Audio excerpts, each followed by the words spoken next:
Wow, takže čau lidi, zdravím vás, možná jste se lekli, že tu vlastně teďka nikdo není, možná jsem přesvícený, to sorry, ale byl jsem nominovaný do jedné challenge od Jakuba Motyčáka a měl jsem přesně na to měsíc a řekl jsem si, tak to splním, i když já si podal k tomu, což se strašně moc omlouvám, nevím, co jsou nějaký pravidla tohoto, asi bych měl nominovat další lidi, jak tak, omlouvám se, já se tam dívám, mám tam zrcadlo, abych tak nějak viděl, jak dlouho natáčím. Jak mě to osvětluje, což moc dobrý není, ale tak nic. Takže vlastně tady, jak si můžete povšimnout, mám mouku, hladkou jsem si já teda vybral, ale to je úplně asi na každém. A tady mám, no to vám moc neukážu, Ježiš, já to vylejvám. No to nevadí, já tady mám vodu. Tak a asi jdem do toho, tak já se tady namočím, kdybych se nestihl rozloučit, tak se moc omlouvám, ale asi to nestihnu, ale ať to vidíte, takže jdeme na to. Jo, tak to je teda moc příjemný, asi si to spíš udělám takhle. Tak a teďka si jdu dát do kýbla tohleto, do kýbla, co to bylo? No tak to...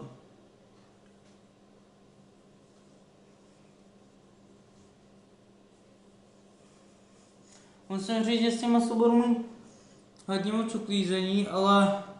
Tak, challenge je splněná, doufám. Nevím, koho bych nominoval, ale jsem o toho pěkně zapracený. Ale jakoby musím říct docela hardcore challenge, všechno mi to tady padá, budu mít toho pěkný průser, ale asi bych se s váma už rozloučil, se podívám, jak dlouho už natáčím.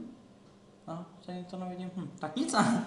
Ale vlastně tak, teďka to je asi tak všechno, co bych vám k tomu řekl, ono to za chvíli samo skončí, ale abych se tak nějak vykecel. Co se teďka děje, natáčím den, jak jsem říkal, takže dneska vydávám video tohleto a asi se budu přetáčet a možná ještě něco natočím. Ze mě to padá, je to teda pěkně hnusný, vám musím říct. Ale doufám, že to video bude dobrý, abych ho netočil znova, sakra vlastně to. Ježiši! To snad ani životě ze sebe nesmějou. No takhle, OK. Řekněme, byla to challenge, šli jsme nějak do toho, ale to drží. No, jdu normálně hnedka do sprchy.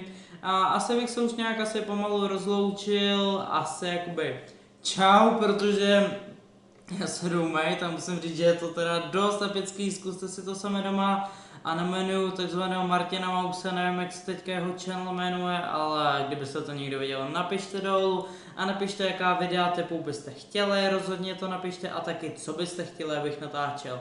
Není problém, všechno vám splním, prostě jenom pište tam dolů do komentářů, čím více lajků, tím více mě já nevím, jak se to říká, namotivujete do dalších videí, aby vyšlo co nejdřív, takže doufám, že to vám aspoň malinko udělá radost. Jo, tak hlavně ať to vyjde takhle, pište dolů, dávejte lajky, skládejte básně, jak říká Hogan, nebo kdo to říká, a čuslík, nebo jak se říká, a prostě čau, já to jenom obejdu, takže budete mít ještě tady záběr na misky takhle, jen tak a já to jdu vypnout, takže jo, to je moje epická ruka, čau!